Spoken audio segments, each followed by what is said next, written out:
Rock Talk with Tyson Bryden. Welcome to Nonstop Rock Talk. I am your host, Tyson Bryden. Today, I'm very happy to welcome from the band Wings of Steel, Leo Unnermark and Parker Halub. Guys, how is it going? Doing fine, man. Thanks for having us.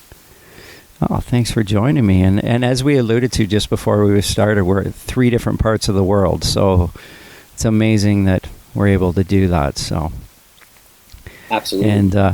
And Parker's in the morning, and you're in the night, and I'm in the afternoon. That's kind of funny. So, and you guys were commenting that I'm outside. So, which I mean, here in Canada, our summer is so short that you try and be outside as much as you can before it starts snowing again. That makes sense. So here I am in the sunshine. Yep. So I want to start off by, if you guys had to say anything about Wings of Steel, for those who aren't familiar with the band, what would you say and how would you define the band's sound? This is always the challenging question. And not challenging because we can't think of attributes of the sound to say, but challenging because it's the music and the identity of what we do, it speaks for itself, and it's kind of it's a whole thing where we live in a world where we call this band, this genre, and this style, we like to put everything into boxes and organize it, but the reality, I'll give you an example. Look at Led Zeppelin. What style is Led Zeppelin? People say, oh, well, it's hard rock or classic rock or something, but so is Guns N' Roses, and so is the Rolling Stones and the Who and UFO, and those are all very different bands if you know those bands. So, yeah, this is it makes it a difficult question, but I will say, I'm sorry to do that to you. No worries. I wanted to say that up front first before we say anything else, but like a disclaimer. Yeah, no, I think with that said, if you want to try and define us into a genre, I would say classic heavy metal is pretty close. If you define classic heavy metal, such as, for example, albums like Sad Wings of Destiny, where by Judas Priest, of course, where the emphasis is on a lot of different dynamics between the songs, because when you hear Wings of Steel, you hear any given song, that's just one part of it, and we have many, many different songs, and we often, people often drop the fact that we sound very old school in the stuff that we put out, and that's been a very common thing that people talk about and that we've been praised for, so that's another thing. I'm sure maybe, Parker, you have something else? Yeah, I mean, we could sit here and list, a dozen different bands that we get compared to a lot, or, say, okay, we do this similarly or that similarly, but at the end of the day, it kind of occupies its own space, and so, but that's the thing. It has dynamics. It's fast. It's heavy. When we play it live, it's there. It's authentic, but it's also, we produce it with the modern technology and polish. So sometimes it sounds a little bit. It has it dips its toe into that camp a little bit too, but it's. Yeah, I don't know. I would say the best, if you want to really know what the band is like, listen to it. I mean, that's probably the best. And I got to be honest, that was kind of the answer I was also looking for. That you were going to say, that you guys were going to say that. Just listen to it, man. It's, speaks for itself, right? Exactly. But I mean, it's probably one of those questions that you guys get asked a lot. It comes in many forms. It's a very common thing where we're in situations where you have to describe what you do. Yeah, and we've done that in many ways. But yeah. And I'm sorry I put you guys on the spot too. No, it's all cool. It wasn't very nice of me. Yeah, no, it wasn't very nice of me. It's just, no matter how you answer that question, you feel like you can never answer it properly or thoroughly enough. That's the thing. Yeah, absolutely. And I, as I was rating it, because I have to be prepared with my question, I was like, I don't know if I really like this question very much, but I'm going to ask it. So I do apologize. Yeah. No, I mean it's an important question, and so. And what I will say too, lastly on it before we move on, maybe is for people who have never heard us before and want to be like, well, who do you kind of sound like? You know, like we often get comparisons to a lot of different bands. So some, for example, would be bands like Iron Maiden, Dio, Queensryche, Halloween, TNT, etc., etc. So it's kind of in that realm of music, so to speak. Yeah. So but not limited to. Okay. Yeah. That's odd. Yeah. Well, I see, Leo, you're wearing a Black Sabbath t-shirt. Our friends at home can't see that because we're audio only. And of course, with the passing of Ozzy, just passed away. So, I mean, which was kind of surprising because of the concert had just happened, and then boom, he was, Ozzy's not here anymore. And I mean, now we're living in a world after Ozzy. Like, it's kind of, for me, being older than you guys, I mean, Ozzy's been part of my life since the 80s. I'm not that old that Black Sabbath was. I was listening to Sabbath in the 70s because my parents probably would have freaked out if I was 5 years old and listening to Black Sabbath, right? So, but I mean, what are your thoughts on that? You guys are probably both Black Sabbath Ozzy fans. Well, the impact and magnitude of what he did and what he symbolized throughout his career in music is it's beyond comprehension what he did. Black Sabbath and the style is one of the most influential rock metal just bands in general of our time. So and he was at least that first era of it, up until the early 80s.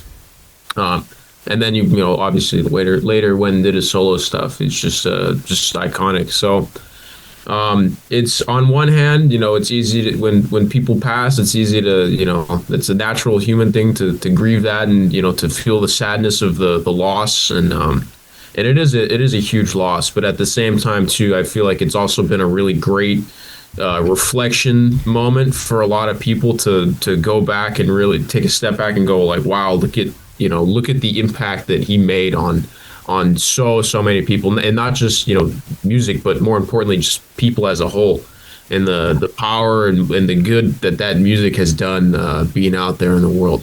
But also something else I will say, because I mean that's the common, this is what everybody's talking about now, but another thing that you don't hear people talking about so much, but it's almost like another thing he blessed us with when he died, is just the sheer amount of buzz that's been going around about Ozzy and Black Sabbath. I was looking at one of the charts the other day, and I think it's like Mama, I'm Coming Home is in the top like mainstream music charts, and like it was like, I think it was over in the top 20. I'm like, like awesome. There's so much buzz around Ozzy when he died, and like all this catalog, and that meant that there were so many, like, not just the people who were there, but also like new people who hadn't discovered it yet, and that had given it like the music and the style and the thing as a whole had gotten more attention. And I think everybody is that's something that's helped to like push the music and the style forward a lot, actually. So that's also a really cool thing that happened. Yeah, I think that's very well said. You summarized it perfectly there. I think he left behind such a huge legacy that's still growing, to be honest. Just like Parker said, like even after his passing, it's still amounting new attention, and a lot of people are waking up to his music, and yeah. And of course, I mean, Ozzy, the spirit of Ozzy lives on in any young, hungry heavy metal band who's starting out. It's had such a profound influence on the genre as a whole. Yeah. So, did you guys discover Ozzy first or Black Sabbath first? Black Sabbath, for me. Yeah. Well, it's hard to tell because, like, when you're a kid and you haven't discovered this stuff yet, maybe you hear you'll hear Paranoid on the radio or Iron Man, and then you'll hear Crazy Train, and you don't really know, you haven't really discovered the band yet, but you're like, oh wait, I think I know that song. But and for me personally, I dug into the Black Sabbath stuff first, and then I got through the Ozzy stuff later. Yeah, cool. I think for me, I'm sure, like, I heard a lot of it growing up because my mom and my dad has a pretty extensive, like, record collection, so I would hear it, but, like, when I was a kid, I would play a lot of Guitar Hero. Like that stuff was pretty new when I was when I was a kid. And I remember that there were some Ozzy songs on it that I really, really just played on repeat. So they became like very significant for me. That's another example of like Guitar Hero, how that influenced an entire generation of aspiring musicians too. You know, so that's kind of, I think that was the how I first really like got into Ozzy. That's cool. For me, it was I bought Diary of a Madman first, and then I bought Paranoid. And Paranoid scared the crap out of me because that's how I was young enough that it still was impactful to the point where I'm like, wow, this is kind of scaring me. But I was pretty young at that time, right? Because like hearing like Iron Man for the first time, and like I'm like, oh my goodness, this is kind of freaking me out. But obviously I got past that. But here we are Prince of Darkness, today, you know. Yeah, exactly. So, anyways, I'm sorry. I just wanted because of your T-shirt, I wanted to mention that. So, with Wings of Steel, like you're in Germany, you're in LA. How do you guys work together? Like, obviously, which the videos we're going to talk about. Obviously, you guys are flying places to get together to film videos and whatnot. But how does that all work? I mean, when we write music, we fly together and we get together and write music and play shows. We do the same thing, you know. I mean, we're even like all this stuff now that we're doing, that's not that we're not playing a show or writing music or doing anything like that. You know, we can do that at a distance and it's not a problem. Other than, you know, I'll do something during the day while he's asleep, and then he'll do something while I'm asleep, and then it's, you know, but other than that, it's not that big of a deal. Yeah. No, it's like when we write stuff and we do any like really creative work, we're always together. But a lot of like phone calls and stuff. You know, past couple of weeks, I think it's been pretty much every night. You know, and there's a lot of stuff that needs to get done, and we're in different time zones. That's kind of how you got to do it. Yeah. So has it always been this way since the band started? No, because Leo and I mean, the band really started. We met when we were going to music school, and we really started writing a lot of music because when COVID hit and everybody was stuck inside, we had nothing to do. So like, well, you know, let's just write a bunch of music and you know, start doing that. And that's pretty much when it started. And during that and through COVID, Leo was here in the U.S. He had a student visa. So we were able to stay here together and hung out, and that was really good because we were, you know, we had a lot of time to write music and do all that. And then once that expired, we basically shifted to this thing where, you know, he can still come over here and be here for a little bit, but you know, the amount of time he can be here is limited. Right. So it's we just have to do things in smaller blocks. Or, you know, now the past 2 years I've been going over to Europe and we've been doing some small tours and working like that. But at the same time too, as the band has grown and progressed along, we've had more opportunities to do more things together for longer. So that's been cool too. That's awesome. That's good. I was kind of curious how that dynamic worked, but you went to school in LA then, I take it? Yes. Is that where you guys met? Exactly, yeah. Yeah, we actually we stayed together in the same studio back then. Oh, cool. That's awesome. Let's go kind of to the music. You've recently released a video for the track We Rise, which is the second single from your second album to be released in October, I believe. Hopefully that is accurate. That is accurate, yes. That is accurate because I just did an interview, and the last couple, it's been like, okay, the press release is saying later this year, and then, oh no, it's actually coming out in August, or it's actually coming out, you know, not the end of the year. So I just wanted to clarify that. So anyways, the album to be released in October, entitled Winds of Time, on High Roller Records. I must say, vocally and musically, this is incredible, by the way. So speaking of this video, where was the video done? I would take it was a soundstage of some sort? Yeah, for We Rise, yeah, that was, we shot that in Germany, actually, because we were just there for our European tour, and there with everybody else in the band, and so yeah, we just got together and filmed it, and then the rest of there's a bunch of other like behind the scenes and footage from other shows, and that was basically just taken from the other concerts we had played in the year earlier. Since we kind of had the idea to do this video, we got a video camera and filmed a bunch of that stuff, and then yeah, that's what you see in there. So oh, it looks great. It looks amazing, and I mean, musically, you guys are like, it's fantastic. As a guy who grew up listening to all the bands that you had mentioned earlier, like the Queensryches and the Maidens and stuff like that, so that's right in the genre that I grew up listening to. So I love that you guys are doing that style of music, for one, and being younger guys and playing that style of music is amazing to me. Yeah, I mean, I'll add to that too. You know, I think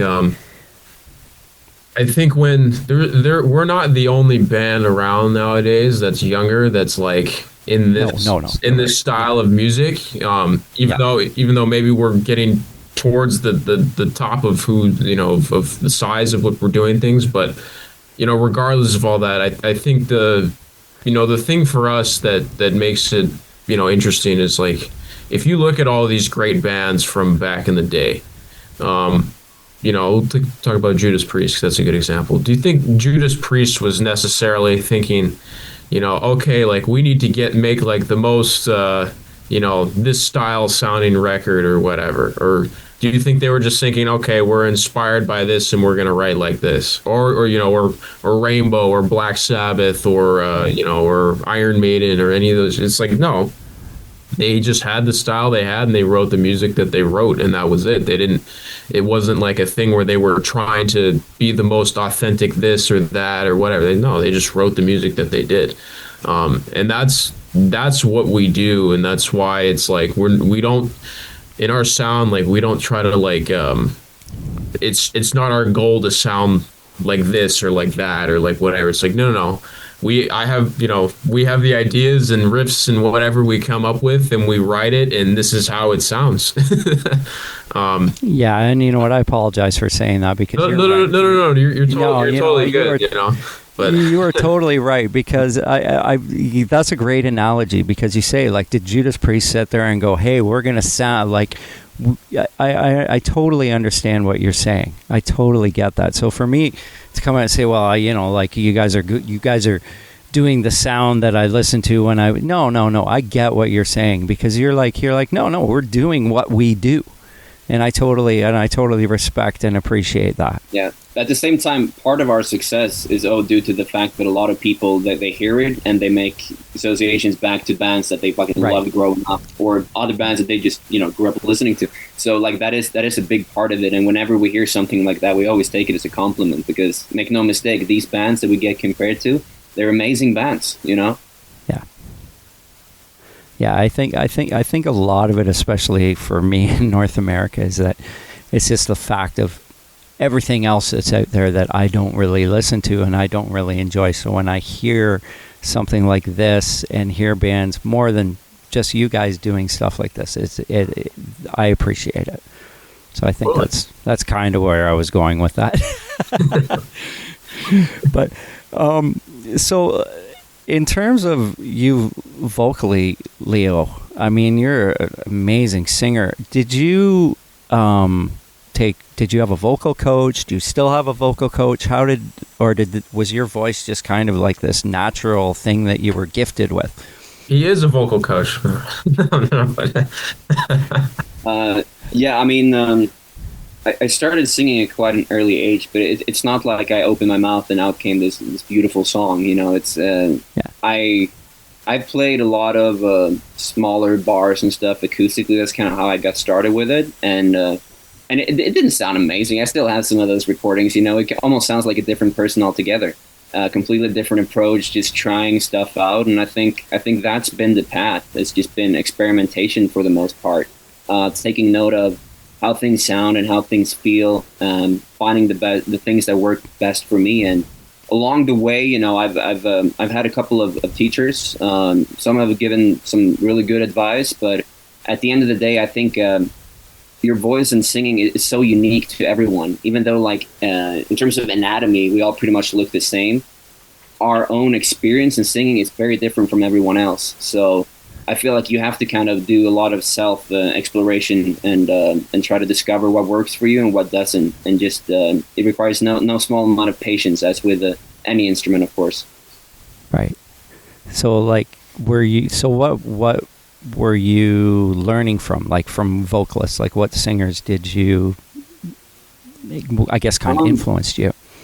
I would sing all kinds of stuff when I got started. Like, there would be stuff from like UFO, like Joe Bonamassa, Stevie Ray Vaughan, like a lot of blues stuff too. I was actually very influenced by darker voices, like baritone voices. Even though I sing in a more tenor style way, that was a lot of my influence. Like David Coverdale, for example, or like David Lee Roth.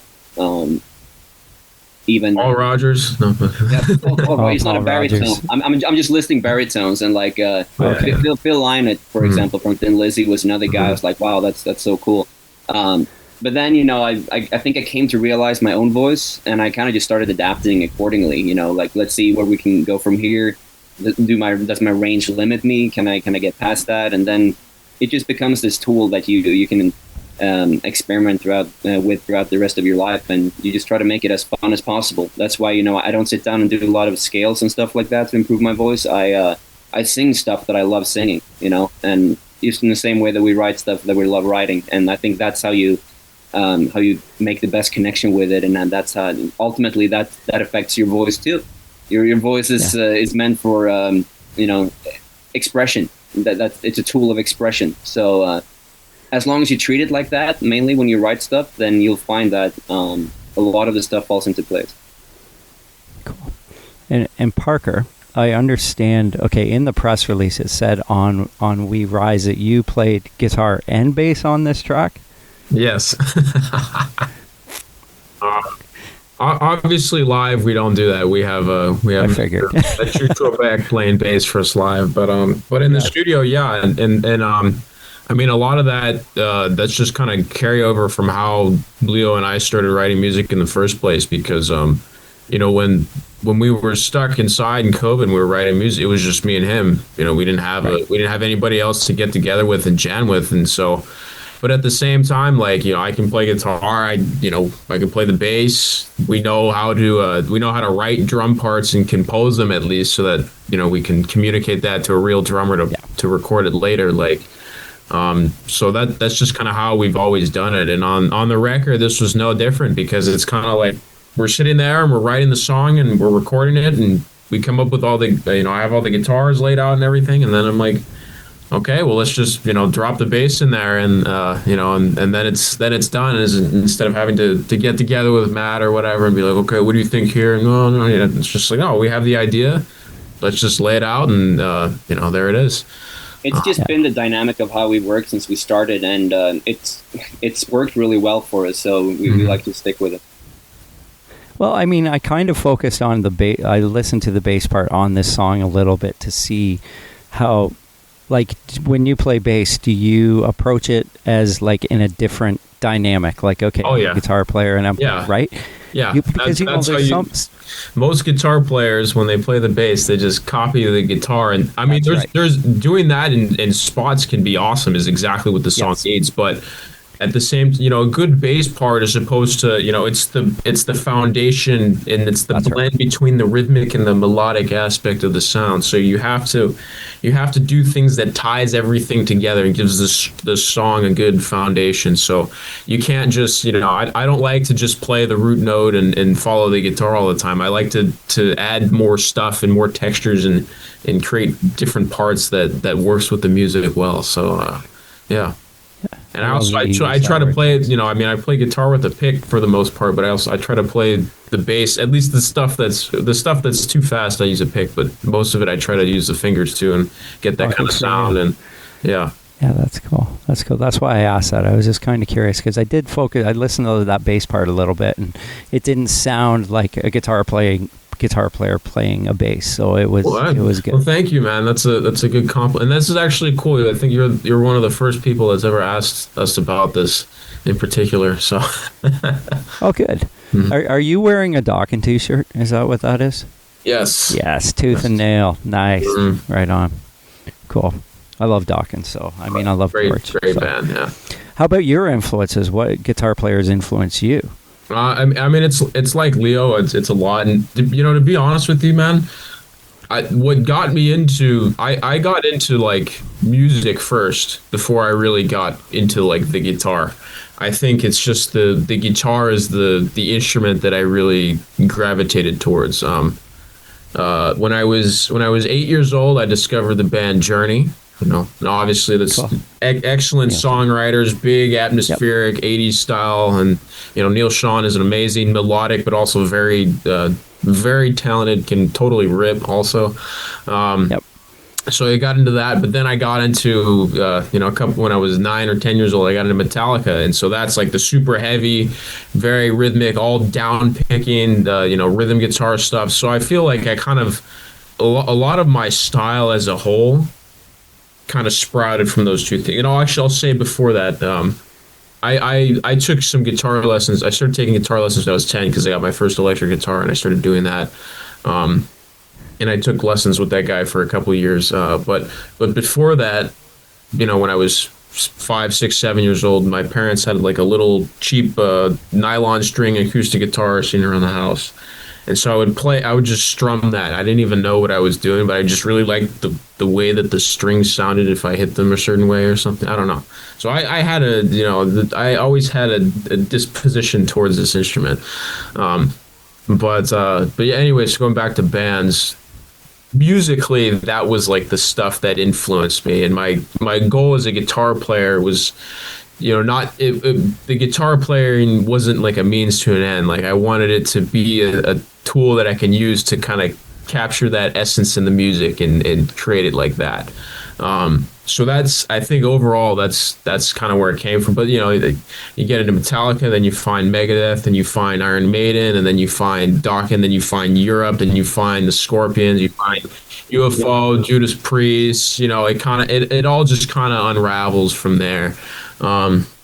And those are still a lot of my favorite bands. But I like a lot of stuff. All the whole throughout the 70s and 80s, that whole realm of rock and metal and everything, and also some Leo kind of got me into a lot of the blues stuff, and I also like a lot of classical guitar playing and stuff like that. So little bits and pieces from all over the place, but whatever inspires me, whatever has that like essence in the music, that's what I pull from, and it does come down to the guitar playing itself too, where if I hear a cool lick or a run that sounds cool, or I like the way it sounds, I go, oh, okay, cool, that's not, I should try to figure out how to do that and use it in my own way.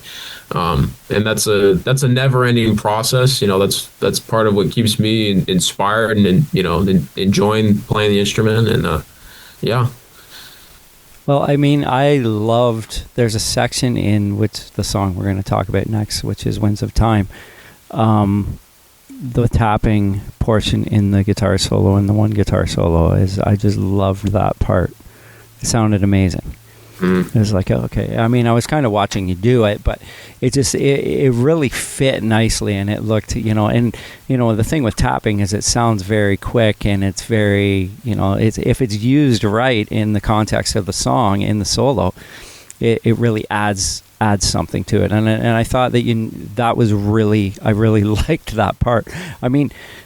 We're talking about a 10-minute song here, so there's many parts within that song that are amazing, but that was one that I noticed. So awesome. Well, that's cool. Thank you, man. And with tapping in particular, there's, when you think of tapping, you can't say tapping without hearing Eddie Van Halen echoing around somewhere. But the thing is that, it's a technique that like a lot of people just saw the way that Eddie used it and said, okay, look no further. But there's actually a lot of different ways that it can be used that Eddie never really used it. And that's I do some of the ways that Eddie does it in some spots too, but I always try to like think like musically use it for different ideas. So instead of using it to play an arpeggio, which is like playing the individual the notes of a chord individually on one string, which is typically how he would do it, and then moving that across strings. I use it to play an arpeggio between 2, 3, or 4 strings all in once in one kind of movement. Or I'll do stuff like that, or I'll add, instead of just using the one finger, I'll add the second or the third finger to the line as well, and I use it to kind of create different lines. But at the end of the day, it's a tool. It's a different way of articulating something, and when you write a song and you compose it, it's a nice. You kind of try to create like a journey and see where it goes, and go, okay, now we're gonna go up here and do the tapping part. But yeah. Yeah, and I mean, you're right about the tapping. You can use it in different. I think of Mr. Big on Green Tinted 60s Mind, where Paul Gilbert actually does the whole run with a clean tap and another effect on it. And it sounds. I mean, and he does a pick, like he slides his finger, and like there's different ways of using. There's it. a lot, yeah. Like he does a lot of topping stuff as well. So totally. So I totally dug that. Anyways, I'm sorry Leo. I hope we didn't leave you out on your own there. No, it's fine. I enjoy listening to this stuff. Okay, cool. So let's talk about that song a little bit. And I mentioned that it's over 10 minutes. And I think that's amazing in a world of 3-minute songs, singles today. What can you guys say about that video shoot and what the decision to release such an epic long running song as a lead-off single? Yeah, no, this is a great question, man. When we sat down to write and record this last Winds of Time album that's coming out this October, the song "Winds of Time" was the first song that we sat down and wrote, really, and it kind of set the tempo for everything that we were going to do. Which is actually, funnily enough, our previous release, "Gates of Twilight," that's the same thing. Where the first song that we wrote on that record was the song "Gates of Twilight." It kind of set the tempo for everything else that we wrote on that record, But anyway, so back to Winds of Time. We ended up writing this giant 10-minute song, and we're like, you know what? It would be pretty badass. We should just put this out as the single, and that's ultimately why we chose to do it, just because we had that thought to do it. But there's a lot of reasoning behind it. So obviously, in the world of music marketing, picking the 10-minute song is it's not the common thing to do, because it's harder to get radio stations to play it, and I mean also people in general, sometimes they'll see a song's 10 minutes and they're gonna go, okay, I don't have time to listen to that. I'll do it later. Also, it's not the easiest thing in the world to record a 10-minute plus music video. Yeah, I'll get to that in a second too. But all right.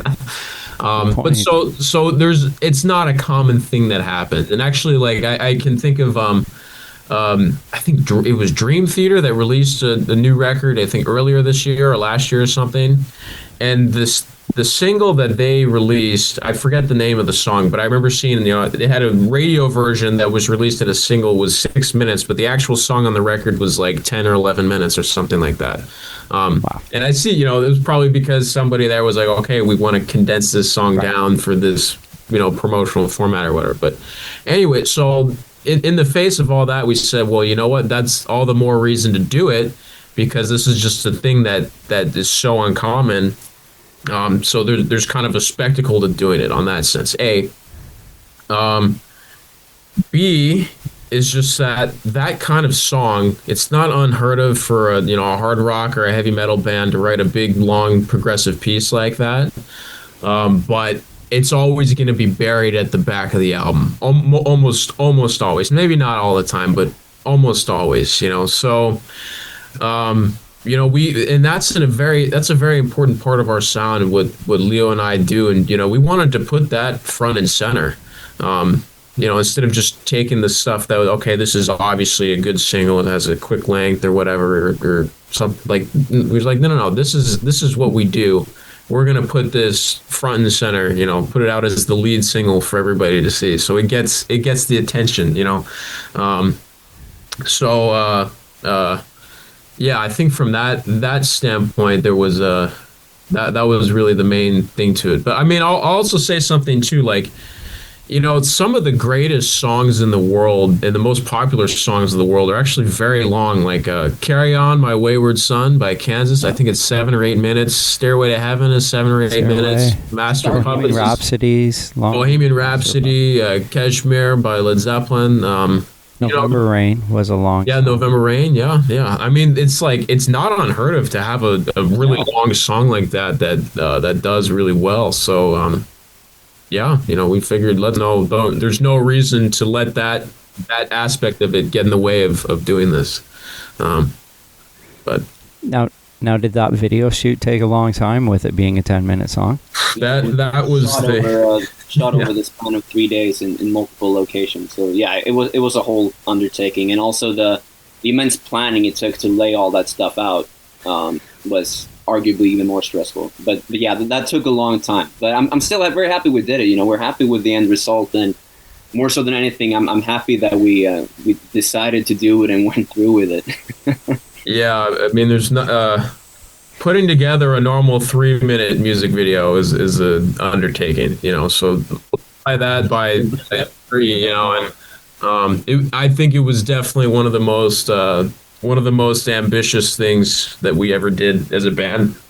But like Leo said, you know, I'm very glad that we did it, because it's, you know, we're at the end of the day, it's all about taking the creative vision and bringing it to life, you know. And I think we managed to also create a music video that with the song and with the kind of message and the theme that's explored in there, it shines some light on that. It brings it to life and somehow keeps it somewhat interesting for the whole, you know, the whole duration of the song. Yeah. So, you guys, you had mentioned the first album, Gates of Twilight. I'm just curious, from a perspective from both of you guys, was there, going into this album, was there anything, say maybe production-wise or songwriting-wise, anything that you guys learned from or you wanted to do differently on the second album from the first? That's a good question. I think our thing with sitting down and writing music is we'll sit down and we'll start anywhere. You know, whether there is a riff or there is a specific idea. Usually it's not like a full shell of a thing. Usually it's just an idea it starts from. And from there on, the song kind of writes itself. And that's, for the most part, that's exactly how we wrote Gates of Twilight. And for the most part, that's how we wrote this coming album as well. So we didn't predetermine a lot of things when it came to this album. It definitely carries on in similar nature as our last album, although it definitely has been elevated, I would say, in just about every single aspect you can think of. So if you like the last one, you'll definitely like this one. The one thing I remember me and Parker talking about going into this, having done a tour with the album and stuff, is that we wanted some more heavy sections in there. So we've packed this album with some great heavy sections, but there's also, you know, there's really big epic sections that are slower, and you get some of everything. But to answer your question, I think that was really the only thing that we had in mind going into this. Yeah, so I'll add to that too. Like, some of the things that practically changed is, you know, the Gates of Twilight record, that was the second studio release that Leo and I had ever done. So obviously there's little, and we're producing the whole thing and we're doing it from the ground up, basically. So there's little pieces of insight that we're learning from throughout the process. And so, like, little small details we pick up on, and I think overall, I mean, a big area of improvement, in my opinion, has been with the overall production of the record. I think everything individually in the band sounds better, but it also sounds clearer. So we've managed to get, I think, an even more polished and refined, in a good way, like, production like that. But also just to our perspective and our maturity as musicians has evolved on again. So I think you'll notice that in every part in the band, you know, not just the vocals and the guitars, but the bass parts, the drum parts, the way that sections kind of move along. And I think you'll hear that a lot in the songwriting, actually, and the storytelling of the song as a whole. You can hear how well, that actually, that's a good point. I mean, lyrically too, I think we've really we've touched onto, even though we don't make it like blatantly about this is that, and that's a whole other thing of lyrics, and it's a tough thing to say a song is definitively about one thing, but anyways, like I mean, with the lyrically and everything, it's been very dove into kind of a storytelling side of things, and there's more depth, and there's a lot of implications of what the lyrics mean and the topics they cover, and that's cool for us too, because it's like I feel like there's even we're adding a lot of meaning and a lot of things behind the songs. Yeah. That's awesome. Well, that's a great answer, guys. Thank you. Now I went on your, I guess it'd be the website this morning, and I was looking at your store of what is available for just music.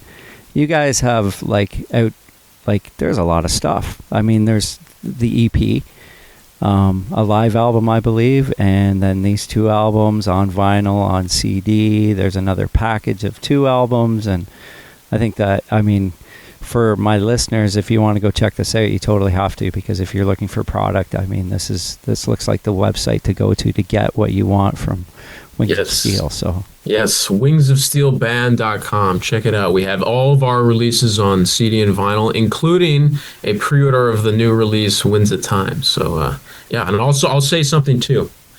I mean, there's no wrong way to consume music, especially nowadays with the internet. It's amazing how accessible our music is. And I really think that it's more of a good thing than not. But I will also say, if you really love the band and you want to support them, buying one CD is like the equivalent of streaming the band's songs like thousands and thousands of times. So I'm not going to sit here and rake on streaming services, because they're great. I use them too. But, the physical copies, if you want to just support the band, I mean, obviously that's aside from the wonder and the experience of having a physical copy, but it helps out tremendously. So I'll just say that, but yeah. Now, are you guys vinyl guys or CD guys? Both.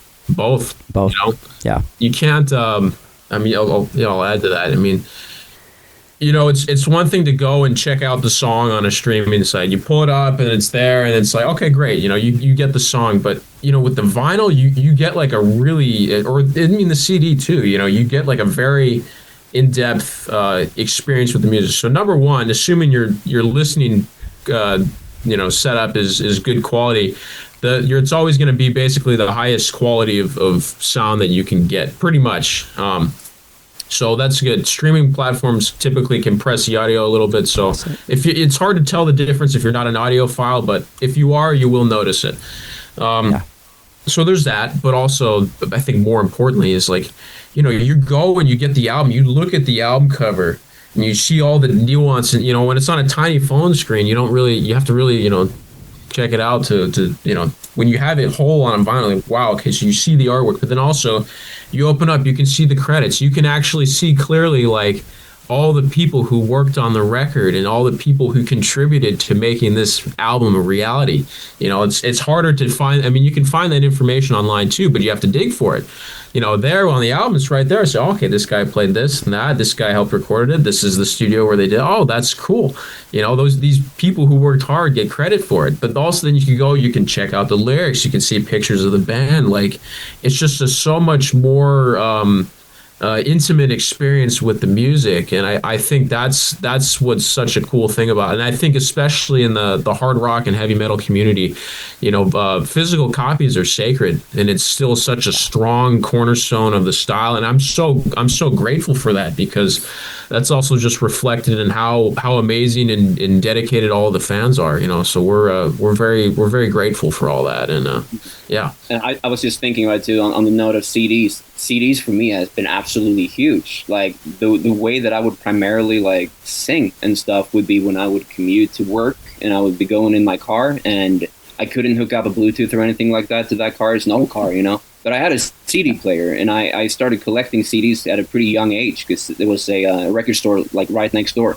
So I would always throw those on and sing along as I was going to and from work and driving to the gym and like whatever. So I've consumed so much music in the car, and it's still one of my favorite spots to listen to music. Is just when you're cruising down the road and you're just blasting it. Yeah, I agree with that. You know what? I mean, Europe has a better selection of, like, I went to Portugal 5 years ago, and I couldn't put all the records I bought in my suitcase. I bought a bunch of used records and stuff. Like, I was going through the stores. I'm like, oh my God, there's so much stuff here.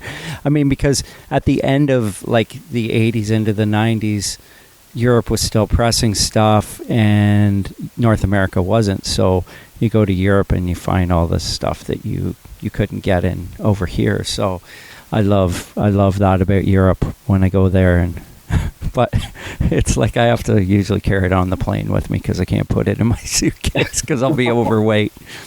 You got to pack light when you go to Europe, in other words.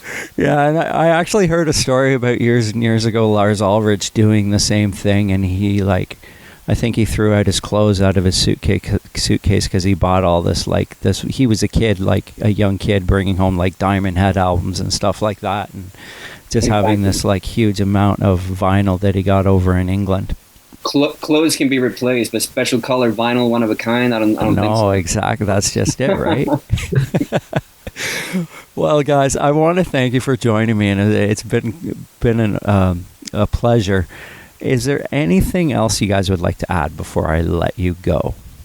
We'll probably both add something, but I think right now we're still on tour. There's a little break in the tour right now, but we're just about to get on it. So if you're listening and you happen to be in Europe, we still got shows in France, Spain, Belgium, Netherlands, and Germany. You can find the dates on our social media. You can find it on our website, wingsofsteelband.com.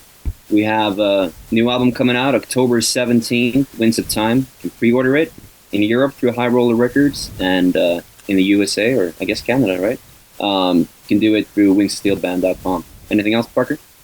No, I mean, that's it. I'd also just say, thank you for your continued support. I mean, we've been active as a band, with stuff out for 3 years, and we're already here. We're releasing our second studio album. We're touring around Europe, and we wouldn't be able to do this if you guys weren't out there and sharing the music and digging what we do. So we're extremely grateful for that, and also we're extremely excited to share this new record with you and all the new stuff for next year and everything like that. So, yeah.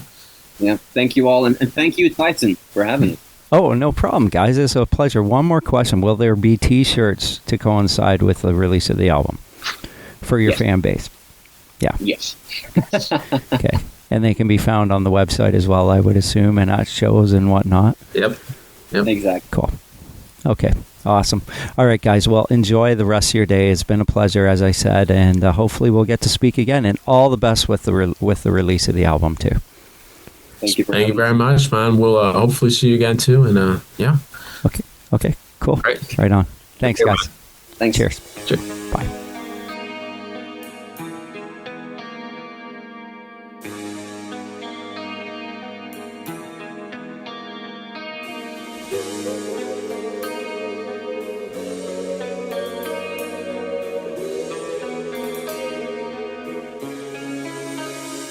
I used to be a dreamer.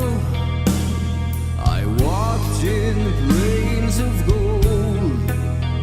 Saw beauty in the eyes of everyone.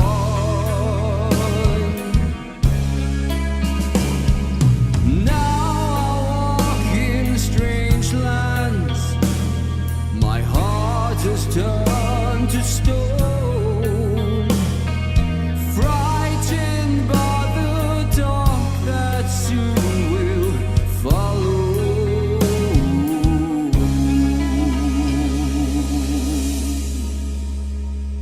Yeah!